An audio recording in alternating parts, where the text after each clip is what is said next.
సంక్రాంతికి వస్తున్నాం. విక్టరీ వెంకటేష్ కొత్త తెలుగు సంక్రాంతి సినిమా సంక్రాంతికి వస్తున్నాం. నిన్న మంగళవారం జనవరి 14న సంక్రాంతి రోజు రిలీజ్ అయింది. అంటే ఈ సినిమాకు ముందు నుంచి మంచి బజ్ ఉంది. టైటిల్ కాడ నుంచి ముందు వచ్చిన పాట గోదావరి గట్టు మీద పాట చాలా వైరల్ అయింది.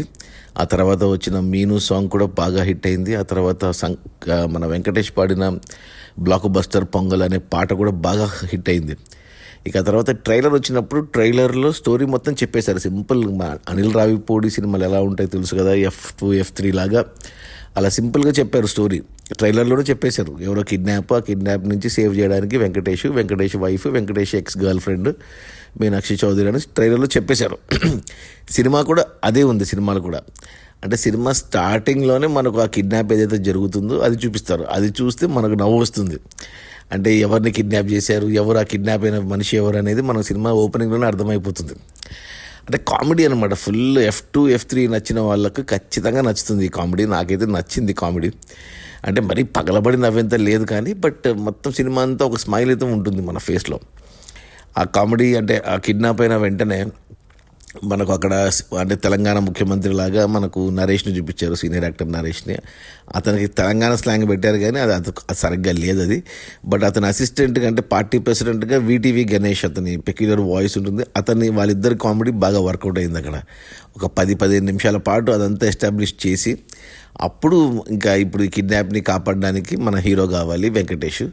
అక్కడ వెంకటేష్ని చూస్తే అసలు ఆ క్లీన్ షేవ్లో పోలీస్ గెటప్లో వెంకటేష్ ఫ్లాష్ బ్యాక్ లాగా చూపిస్తారు. అసలు ఘర్షణ సినిమా గుర్తొచ్చింది నాకు. ఘర్షణలో ఉన్న వెంకటేష్ కనపడ్డాడు. అంటే కామెడీగా ఉన్నా కానీ ఆ లుక్స్ చాలా బాగున్నాయి వెంకటేష్వి.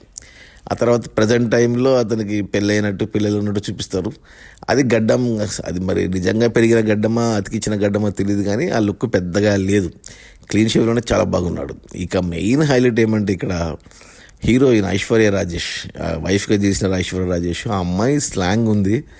ఆ గోదావరి జిల్లాల స్లాంగు ఎంత బాగుందంటే ఆ స్లాంగు మరి ఆ అమ్మాయి చెప్పిందా లేకపోతే డబ్బింగ్ చెప్పారో తెలియదు కానీ అసలు అదిరిపోయింది ఆ అమ్మాయి స్లాంగ్. ఆ కామెడీ, ఆ అమ్మాయి యాక్టింగ్ అసలు హైలైట్. ఈ సినిమా మొత్తానికి హైలైట్ ఎవరంటే ఐశ్వర్య రాజేష్ నాకైతే.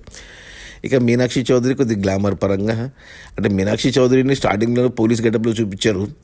అంటే ఆ గెటప్లో కొద్దిగా ఎబ్బెట్టుగా అనిపించింది నాకు. ఆ అమ్మాయి పర్సనాలిటీ చూస్తే నాకు ఒకప్పుడు ఒక హీరోయిన్ ఉంది రాశి అనేసి, ఆ అమ్మాయిని చూస్తే ఎలా కొద్దిగా ఎబ్బెట్టుగా అనిపిస్తుందో పర్సనాలిటీ, మీనాక్షి చౌదరిని కూడా అలాగే అనిపించింది నాకు.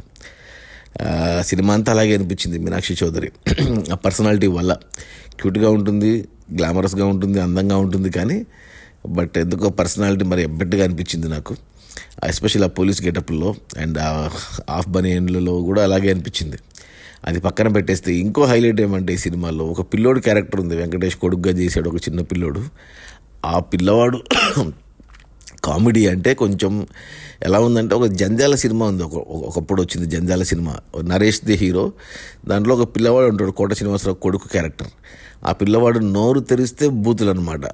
అప్పుడు మనకు అక్కడ బూతు బూతు బూతు బూతు అని అప్పట్లో పెద్ద హిట్. అది అంటే హిట్ సినిమా గురించి తెలియదు కానీ ఈ కామెడీ బిట్ చాలా పాపులర్. సో దాన్ని అనిల్ రావిపూడి వాడుకున్నాడు ఇక్కడ. ఆ పిల్లోంతో బూతులు మాట్లాడించాడు. అంటే మనకేం చెప్పరు కానీ బట్ ఆ సిచ్యువేషన్ అలా క్రియేట్ చేశాడు. ఆ పిల్లోడు కూడా భలే చేశాడు అసలు. ఇక అక్కడ మనకు ఆ గోదావరి గట్టు మీద సాంగ్ ఏంటి, చాలామంది అంటే అంత రాజమండ్రిలో జరిగినట్టు చూపించారు కోనసీమలో. బట్ షూటింగ్ అంతా నాకు తెలిసి కేరళలో ఎక్కడో తీశారు అదంతా. ఆ పాట ఇక బాగుంది. ఇక ఆ తర్వాత ఫ్లాష్ బ్యాక్ మన మీనాక్షి చౌదరితో ఒక ఫ్లాష్ బ్యాక్ ఆ పాట ఉంది కదా మీను, ఆ పాట కూడా భలే ఉంటుంది. ఆ పాటలో కూడా నాకు మన ఐశ్వర్య రాజేషే ఎండింగ్లో చేస్తుంది కదా ఆ పాట, అసలు చాలా బాగా నచ్చింది. ఐశ్వర్య రాజేష్కి ఫిదా అయిపోయాను నేను ఈ సినిమా చూశాక. ఇక అలా ఫస్ట్ హాఫ్ అంతా అలా కామెడీగా వెళ్ళింది. అంటే లాజిక్లు పక్కన పెట్టాలి, బ్రెయిన్ ఇంట్లో పెట్టేసి వెళ్ళాలి ఈ సినిమాకి. జస్ట్ ఒక నవ్వుకోవడానికి వెళ్ళాలి అంతే. ఇక లాజిక్లు అవన్నీ మాట్లాడితే సినిమాని ఎంజాయ్ చేయలేము ఈ సినిమాని. ఇక వెంకటేష్ టైమింగ్ మనకు తెలిసిందే. ఇంట్లో ఇల్లాలు, వంటింట్లో ప్రియాలు, అంటే ఇద్దరు ఆడవాళ్ళ మధ్య నలిగిపోయే క్యారెక్టర్లు వెంకటేష్ కొట్టిన పిండి. అసలు భలే చేశాడు, అంత కామెడీ ఆర్టిస్ట్లే. ఇక ఒక క్యారెక్టర్ని తీసుకొచ్చారు, యానిమల్ సినిమాలో ఉంటాడు అతను, మరాఠీ యాక్టరు. అతనిదే కొంచెం ఓవర్ అనిపించింది. అతను అవసరం లేదనిపించింది. అతని బదులు ఏ సత్యానో లేకపోతే వెన్నెల కిషోర్ని పెట్టితే ఇంకా బాగుండేది అనిపించింది. అతనికి సాయి కుమార్ కాంబినేషన్లో పెట్టారు. సాయి కుమార్ అదరగొట్టేశాడు మళ్ళీ ఇంకోసారి. అలా ఫస్ట్ హాఫ్ అంతా 1:15 నిమిషాలు అసలు ఆడుతూ పాడుతూ వెళ్ళిపోయింది. 2 పాటలు అండ్ ఫైట్స్ అంటూ ఏమీ లేదు. ఫుల్ కామెడీగా లాజిక్స్ పక్కన పెట్టేసి హ్యాపీగా వెళ్ళింది 1:15 నిమిషాలు. First half. ఇక సెకండ్ హాఫ్ కూడా అంతే. సెకండ్ హాఫ్ అంతా ఇప్పుడు ఇక ఏమంటారు రోడ్ ట్రిప్ లాగా ప్లాన్ చేసుకున్నారు. అక్కడ ఒక హిలేరియస్ ఎపిసోడ్ ఉంది, ఎస్పెషల్ ఐశ్వర్య రాజేష్ సైడ్ నుంచే. అసలు అది ఏది ఆవకాయ అన్నం కలిపి పెట్టే ముద్ద, ఆ సీన్ అయితే అసలు పడి నవ్వుకున్నాను నేనైతే. అసలు ఐశ్వర్య రాజేష్ నిజంగా ఏమంటారు హైలైట్ అని చెప్పాలి. యాక్చువల్గా ఈ క్యారెక్టర్కి ముందు నిత్యా మీనన్ అనుకున్నారంట. అది మంచి పని చేశారు ఐశ్వర్య రాజేష్కి ఇచ్చారు. నిత్యమీనన్ చేసినా బాగానే ఉండేది, కానీ ఎందుకు ఐశ్వర్య రాజేష్ నాకు భలే నచ్చింది ఆ ఇన్నోసెన్స్ అది. ఇంకా దానికి తోడు మీనాక్షి చౌదరి అండ్ మన ఐశ్వర్య ఇద్దరు వెంకటేష్ కోసం కొట్టుకోవడము, తిట్టుకోవడము, మాట పెంచుకోవడము, దానికి వెంకటేష్ పడే కష్టాలు బాధలు, ప్లస్ అక్కడ శ్రీనివాసరెడ్డి క్యారెక్టరు, ఇలా చాలా ఉన్నాయి. అసలు ఇది అని చెప్పడానికి రాదు, అలా వెళ్తూ ఉంటుంది అంతే. సెకండ్ హాఫ్ కూడా చెప్పాను కదా, లాజిక్లు పక్కన పెట్టేయాలి అంతే. ఇక ఫన్ మోడ్లో గంట సేపు అలాగే వెళ్ళింది. అంటే 2 గంటల 20 నిమిషాల సినిమాలో 2 గంటల 15 నిమిషాలు కామెడీనే పెట్టుకున్నారు. ఒక లాస్ట్ అంటే మధ్యన ఇంకా అంటే సినిమా టైటిల్ సంక్రాంతికి వస్తున్నాం అనేది ఏదో టైటిల్ పెట్టుకున్నారు, కానీ కథకి సినిమాకి సంబంధమే లేదు. బట్ లాస్ట్లో ఇక జస్టిఫికేషన్ చేయాలి కాబట్టి ఒక 10 నిమిషాల ముందు ఒక పాట పెట్టుకున్నారు. అదే బేసికలీ ప్రాక్టికల్ అయిన సాంగ్, సంక్రాంతికి వస్తున్నాం అనే పాట. ఆ పాట పెట్టుకొని ఒక 5 నిమిషాలు ఒక అనవసరం సినిమాకి అసలు యాక్చువల్గా సంబంధమే లేదు.